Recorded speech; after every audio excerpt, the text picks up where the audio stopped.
The alley smelled of damp concrete and regret, a place where shadows clung to the walls like secrets too heavy to confess. At 16, Elijah Carter's world shattered there. His body crumpled under the fists of boys he'd once called friends.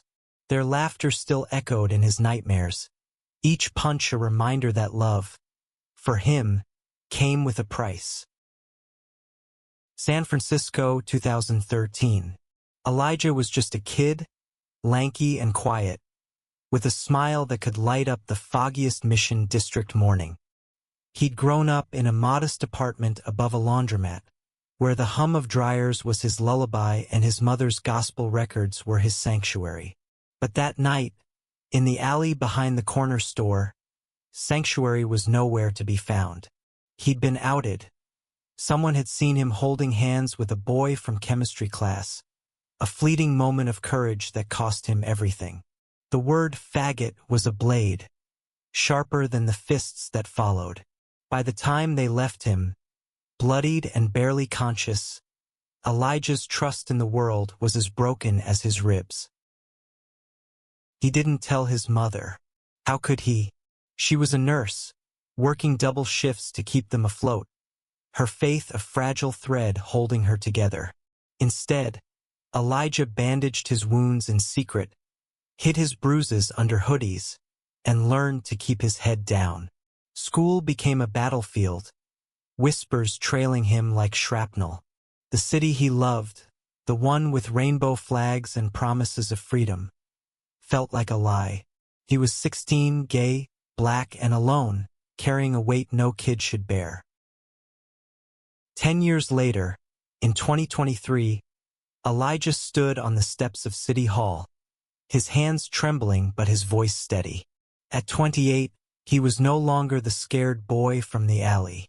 His locks were neatly twisted, his eyes fierce with purpose.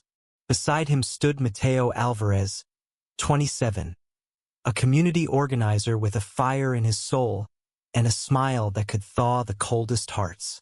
They'd met 2 years earlier at a queer youth outreach event, where Elijah's quiet strength and Mateo's unapologetic passion sparked something undeniable. Now they were partners in every sense, lovers, fighters, dreamers, facing a city that had failed Elijah all those years ago. The crowd gathered, a sea of faces stretching across the plaza. Reporters jostled for position, cameras flashing like fireflies. Elijah clutched a folded piece of paper, his speech, though he knew the words by heart. This wasn't just about him anymore. It was about every kid who'd ever been beaten for who they loved, every heart broken by a world too cruel to understand. Mateo squeezed his hand, grounding him. "You've got this, Eli," he whispered, his voice a lifeline. The city had ignored Elijah's pain back then. No one had been arrested. No one had apologized. The police had called it a teenage scuffle, as if his blood on the pavement was just boys being boys. But Elijah wasn't here to beg for justice. He was here to demand it. He'd spent years rebuilding himself, piece by piece, and now he was forcing San Francisco to face its complicity. The lawsuit he'd filed wasn't just for him. It was for accountability, for change, for a future where no kid would bleed for being themselves.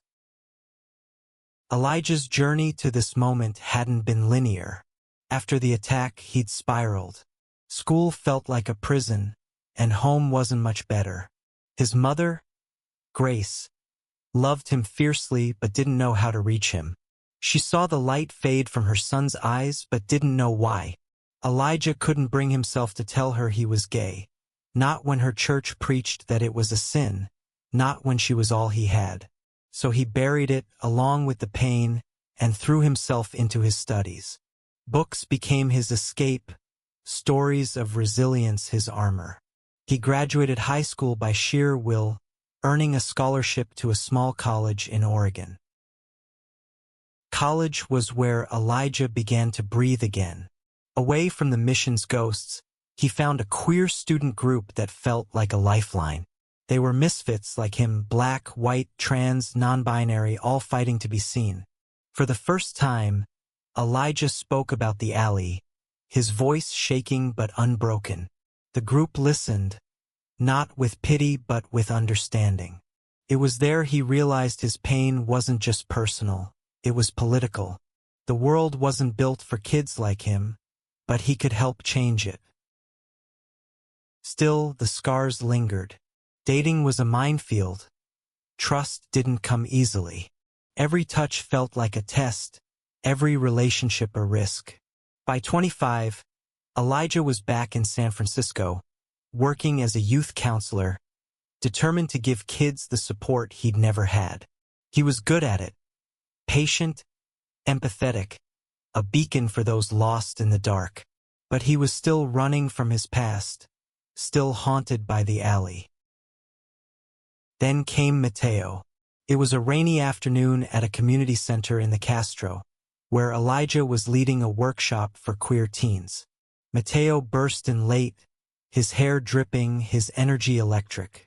He was all sharp edges and soft heart. A Puerto Rican transplant from Chicago who'd fought his own battles. Kicked out at 17 for coming out, clawing his way through life with grit and charm. He was there to pitch a citywide initiative for queer youth shelters, and when he spoke, the room listened. Elijah couldn't take his eyes off him. Their first conversation wasn't romantic. It was an argument. Mateo thought Elijah's approach to counseling was too cautious, too focused on healing instead of fighting. Kids need warriors, not just listeners, Mateo had said, his eyes blazing. Elijah shot back. They need to feel safe before they can fight. The tension crackled, but so did the chemistry. By the end of the night, they were laughing over cheap coffee, trading stories of survival. Mateo's boldness balanced Elijah's quiet strength, and soon, they were inseparable. Mateo was the one who pushed Elijah to confront his past. "You can't keep running from it," he'd said one night, curled up on Elijah's couch. "That alley doesn't own you. You own it." It was Mateo who found the old police report, who connected Elijah with a lawyer, who believed in him when he doubted himself. The lawsuit wasn't just about money. It was about forcing the city to acknowledge its failure, to fund programs for queer youth, to apologize for letting a 16-year-old bleed alone. The city hall steps were cold under Elijah's feet, but Mateo's hand was warm in his. The crowd hushed as he stepped to the microphone. His voice, steady at first, grew raw with emotion.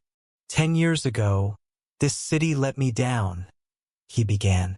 I was 16, beaten for being gay, left bleeding in an alley. No one came for me. No one cared. The plaza was silent, the weight of his words sinking in. But I'm here now, and I'm not alone. This is for every kid who's ever been hurt for who they are.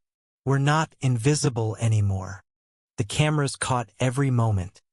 The tremor in his voice, the fire in his eyes, Mateo's unwavering presence beside him. The lawsuit had already made waves. The city was on the verge of settling, promising reforms and a public apology. But Elijah wasn't done. He wanted more than words. He wanted change, real, lasting change. As he spoke, Mateo's gaze never left him, a quiet pride radiating from him. They'd fought for this moment together, through late nights and hard truths, through love that felt like a revolution. Elijah's speech ended with a call to action. We don't just want apologies. We want a world where no kid has to hide who they are. We want a city that fights for us. The crowd erupted, cheers echoing across the plaza. Mateo pulled Elijah into a hug, whispering, "You did it." But Elijah knew it wasn't over. This was just the beginning. The victory at City Hall was a spark, but Elijah knew sparks could fade. The city's promise of reform, a $500,000 settlement to fund queer youth programs and a public apology from the mayor, was a start. But it wasn't enough. He'd learned long ago that promises were fragile, easily broken by bureaucracy or apathy.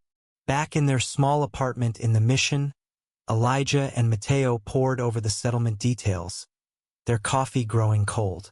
"They think they can buy silence," Mateo said, his voice sharp. "We need to hold them accountable." Elijah nodded, his jaw tight. The fight had taken everything. Sleepless nights, reliving the trauma, facing skeptics who called him an opportunist. But Mateo was right. This wasn't just about them. It was about kids like Jaden, a 15-year-old non-binary teen Elijah counseled, who'd been kicked out of their home and was sleeping on friends' couches. It was about every queer kid in San Francisco who deserved better than a city that looked the other way. Their apartment was a sanctuary of mismatched furniture and secondhand books, walls covered in Mateo's protest posters and Elijah's poetry. It was where they'd fallen in love, where they'd argued and made up, where they'd dreamed of a better world. Now it was their war room. They mapped out their next steps. Community meetings, youth workshops, press conferences to keep the pressure on. Mateo, ever the strategist, wanted to rally allies, local activists, queer organizations, even a few sympathetic city council members. Elijah focused on the kids, ensuring the settlement money would fund safe spaces, not just photo ops. But the fight wasn't without cost. Elijah's nightmares returned, more vivid now. The alley, the fists, the laughter. They haunted him, triggered by the stress of the lawsuit. One night, he woke gasping, his chest tight, Mateo's arms around him before he could spiral. "I'm here," Mateo whispered, his voice steady. "You're not that kid anymore." Elijah clung to him, grounding himself in the warmth of Mateo's embrace. It was moments like these that reminded him why he kept fighting, not just for justice, but for the life they were building together. The first community meeting was chaos. A church basement in the Tenderloin, packed with activists, parents, and teens, buzzed with hope and skepticism. Elijah stood at the front, nervous but resolute, while Mateo worked the room, shaking hands and defusing tension. They'd invited Jaden and a few other kids from the youth center to speak, to show the city what was at stake. Jaden, small and defiant in an oversized hoodie, shared their story of rejection and survival, their voice cracking but unbroken. The room fell silent, then erupted in applause. Elijah felt a surge of pride. This was why they fought. But not everyone was on board. A city official, a middle-aged white man in a cheap suit, questioned the settlement's cost. "Taxpayers shouldn't foot the bill for personal grudges," he said, his tone dismissive. Mateo's eyes flashed, but Elijah spoke first, his voice calm but cutting. "This isn't about grudges. It's about a city that let kids like me bleed. If you think that's not worth fixing, you're part of the problem." The room cheered, and the official shrank back, chastened. The meeting wasn't all victories. Some parents worried the programs would encourage queerness, their fear cloaked in concern. Elijah listened, patient but firm, explaining that safety wasn't about changing kids. It was about saving them. Mateo, less patient, called out their hypocrisy, his Chicago accent thick with frustration. "You don't fix a broken system by blaming the victims," he said. The tension was palpable, but it was progress. People were talking, listening, even if it was messy. Afterward, Elijah and Mateo grabbed tacos from a food truck, the city's lights glittering around them. They sat on a park bench, shoulders touching, the weight of the day settling in. "We're making a difference, right?" Elijah asked, his voice soft. Mateo grinned, nudging him. "Hell yeah, we are. You're a force, Eli." They laughed, the sound light against the night, and for a moment the world felt possible. But the city wasn't ready to change without a fight. A week later, a local news outlet ran a hit piece, calling Elijah's lawsuit divisive and digging into his past. They painted him as troubled, a kid with a chip on his shoulder, ignoring the blood he'd shed. The comments online were worse, vicious, hateful, a reminder that the world hadn't changed as much as he'd hoped. Elijah tried to shrug it off, but it stung. Mateo, furious, wanted to fire back, but Elijah stopped him. They want us to react. Let's keep the focus on the kids. Instead, they doubled down. They organized a youth rally outside City Hall, inviting every queer kid they knew. The turnout was staggering. Hundreds of teens, parents, allies, waving signs that read, "Love is not a crime," and "Protect our kids." Jaden held a megaphone, their voice shaking but fierce.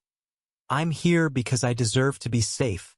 Elijah watched, tears in his eyes, as Mateo wrapped an arm around him. This was their fight, their family, their future. The rally caught the mayor's attention. She'd been dodging Elijah's calls, but now she had no choice. A meeting was scheduled, and Elijah and Mateo prepared like soldiers. They brought data, stories, faces, proof that the city's neglect had consequences. The mayor, a polished woman with a knack for PR, listened quietly. "We're sorry for what happened to you," she said finally, her voice measured. Elijah leaned forward, unflinching. "Sorry isn't enough. We need action. Fund the programs. Train the police. Make this city safe." She nodded, promising to review their demands. It wasn't a win, but it was a step. As they left, Mateo grabbed Elijah's hand, squeezing it. "You're unstoppable," he said, his eyes shining. Elijah smiled, but inside, he felt the weight of every kid counting on him. He couldn't fail them. The mayor's office was a sterile contrast to the vibrant chaos of the streets. Elijah and Mateo sat across from her, their hands clasped under the table, a silent anchor. The settlement was moving forward, funds allocated, programs planned, but the apology was still a sticking point. A public statement could inflame tensions, the mayor said, her eyes avoiding theirs. Elijah's stomach churned. He'd heard excuses like this before, dressed up as pragmatism. "Tensions are already inflamed," he said, his voice low but firm. "Kids are still getting hurt. You can't fix what you won't admit." Mateo leaned in, his intensity filling the room. "You're worried about backlash? Try being a queer kid in a city that looks the other way. That's real backlash." The mayor shifted, uncomfortable, but promised to consider it. As they left, Elijah felt a flicker of hope, but also exhaustion. The fight was wearing him down, dredging up memories he'd tried to bury. Mateo noticed, pulling him close outside. "We're almost there," he said, his breath warm against Elijah's cheek. "You're not alone in this." Back at the youth center, Elijah threw himself into work. The settlement money was starting to flow, funding a new drop-in program for queer teens. He and Mateo trained volunteers, designed workshops, and made sure kids like Jaden had a voice in the process.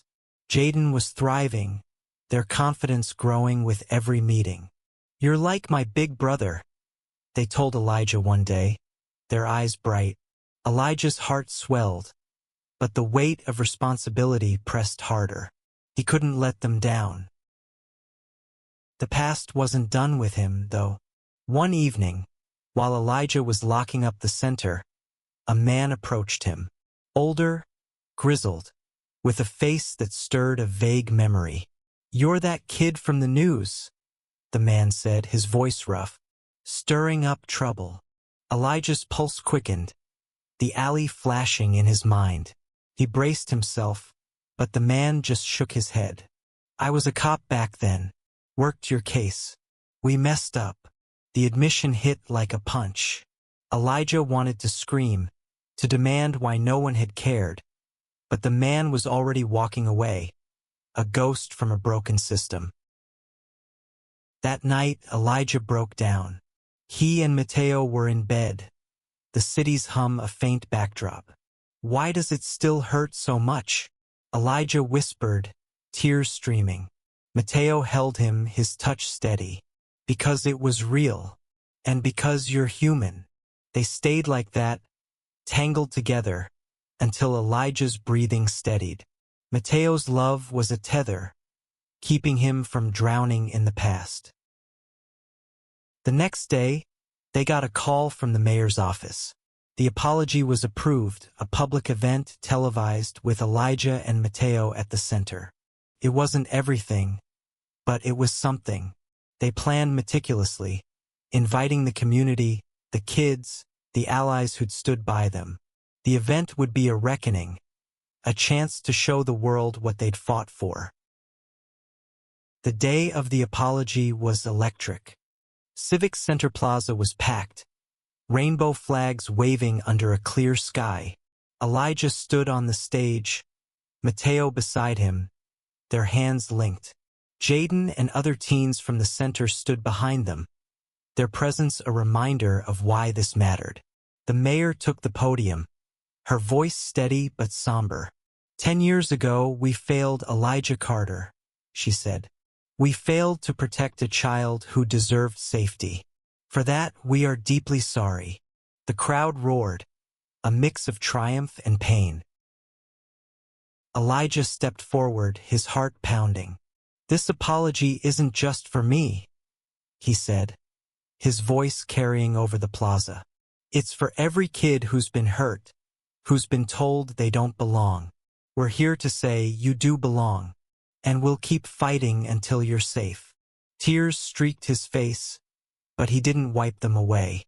Mateo squeezed his hand, his eyes shining with pride. The crowd chanted their names, a wave of love and solidarity. For the first time, Elijah felt seen not just as a survivor, but as a force for change. The apology was a victory, but the real work was just beginning. As the event ended, he and Mateo lingered, watching the crowd disperse. Kids hugged them, parents thanked them, and Jaden grinned, saying, "You're my heroes." Elijah laughed, pulling them into a hug. "You're mine," he said. That night, they walked through the Castro, the city alive around them. Mateo stopped under a streetlight, pulling Elijah close. "I'm so proud of you," he said, his voice thick with emotion. Elijah kissed him, soft and sure, the world fading away. For a moment it was just them. Two men who'd fought for love, for justice, for a better world. The alley was still there in Elijah's memory, but it no longer owned him. He was free. The weeks after the apology were a whirlwind. Elijah and Mateo were everywhere, news interviews, community panels, even a national talk show. Their story had become a beacon, proof that one voice could ripple into change. But fame was a double-edged sword. Hate mail poured in, online trolls spewed venom, and Elijah's nightmares grew sharper. He didn't tell Mateo at first, not wanting to burden him, but Mateo knew. "You don't have to carry this alone," he said one night, his hands cupping Elijah's face. "We're a team." They leaned on each other, balancing the chaos with quiet moments. Cooking dinner, dancing to old R&B, dreaming of a future beyond the fight. The youth programs were taking shape, with the first safe house set to open in the Bayview. Elijah spent hours with architects and social workers, ensuring every detail was right.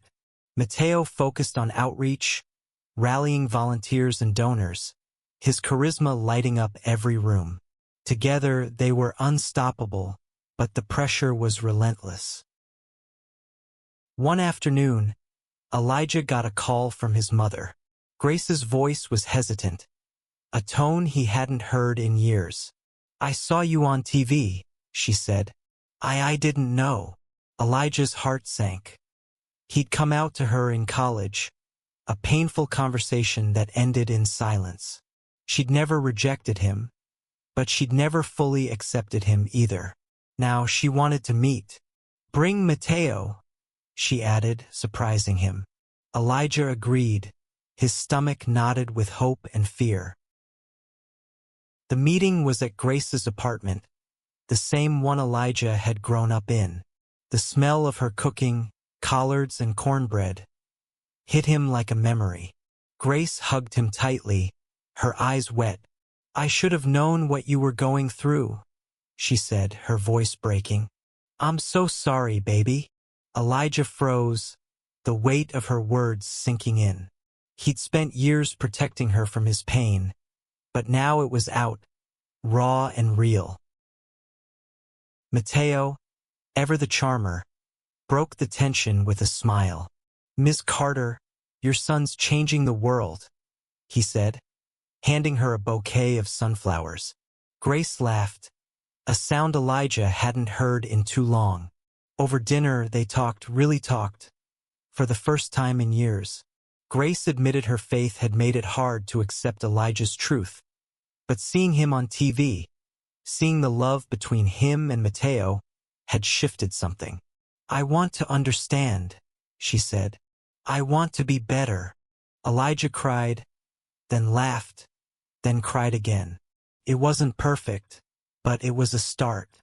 Mateo held his hand under the table, a quiet reminder that they'd faced this together. When they left, Grace hugged them both, whispering to Elijah, "I'm proud of you." Those words carried him through the weeks that followed, a balm for wounds he hadn't realized were still open. The safe house opened on a crisp spring morning, a modest building with bright murals and warm lights. Elijah and Mateo stood at the ribbon cutting, surrounded by kids, activists, and even a few city officials. Jaden was there, beaming, their new home a room upstairs. "This is because of you," they told Elijah, their voice steady. Elijah shook his head. "It's because of all of us." The ceremony was emotional, with speeches and tears and laughter. Mateo, never one for subtlety, pulled Elijah into a kiss in front of everyone, sparking cheers and a few gasps. "Let them stare," Mateo whispered, grinning. Elijah laughed, his heart full. The safe house wasn't just a building. It was a promise, a place where kids could be themselves without fear. But the fight wasn't over. Reports of hate crimes were rising, and some council members were dragging their feet on police training. Elijah and Mateo knew they couldn't rest. They planned a citywide campaign, partnering with other organizations to push for systemic change. It was exhausting, but every kid who walked through the safe house doors made it worth it. One night, as they lay in bed, Elijah traced the lines of Mateo's face. "Do you ever think about running away?" he asked, half serious. Mateo chuckled, pulling him closer. "With you? Anywhere. But we've got too much to do here." Elijah smiled, knowing he was right. They were building something bigger than themselves, something that would outlast the pain. The campaign gained momentum, but so did the opposition. A conservative group filed a counter-lawsuit, claiming the city's settlement with Elijah was special treatment. The headlines were brutal, painting him as a divisive figure. Elijah tried to stay focused, but the noise was deafening. Mateo, ever his anchor, kept him grounded. "They're scared because we're winning," he said, his eyes fierce. "Keep going." They did. The safe house was thriving, with more kids finding refuge every week. Elijah and Mateo expanded their outreach, training teachers and social workers, speaking at schools, and lobbying for policy changes. The city was listening, slowly, imperfectly, but listening. The police department agreed to mandatory sensitivity training, a small but hard-won victory. One evening, Elijah got an unexpected email. It was from one of the boys who'd attacked him all those years ago. Now a man, he wrote of regret, of a life haunted by guilt. I didn't know how to deal with who I was, he admitted. I hurt you because I was scared. Elijah stared at the words, his hands shaking. He didn't forgive, not yet, but he felt something shift. The past was losing its grip. The campaign culminated in a citywide pride event. A celebration and a protest rolled into one. Elijah and Mateo led a march through the mission, thousands strong, with Jaden and other kids at the front. Rainbow flags mixed with signs demanding justice, love, safety. Elijah looked at the sea of faces. Black, brown, white, young, old, and felt a surge of hope. This was what they'd fought for. A world where love wasn't a battle. At the rally's end, Elijah took the stage, Mateo by his side. 10 years ago, I was beaten for being who I am, he said, his voice strong. Today, I stand here with the man I love, with kids who are my family, in a city that's starting to listen. This isn't the end. It's the start. We'll keep fighting until every kid feels safe, loved, seen. The crowd roared, and Mateo pulled him into a kiss, the world cheering around them.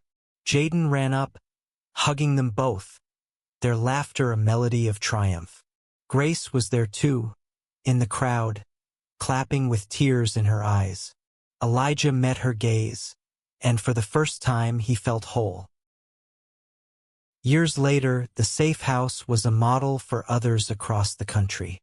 Elijah and Mateo, now married, ran it together, their love a cornerstone of the community they'd built. The city had changed, not perfectly, but enough to give kids like Jaden a chance. Elijah never forgot the alley, but it no longer defined him. He turned his pain into power, his love into legacy. One quiet evening, they sat on their apartment's fire escape, the city sprawling below. Mateo rested his head on Elijah's shoulder. We did good, didn't we? He asked. Elijah smiled, kissing his forehead. Yeah, he said. We did. The stars above were bright, and for the first time, Elijah felt like they were shining for him.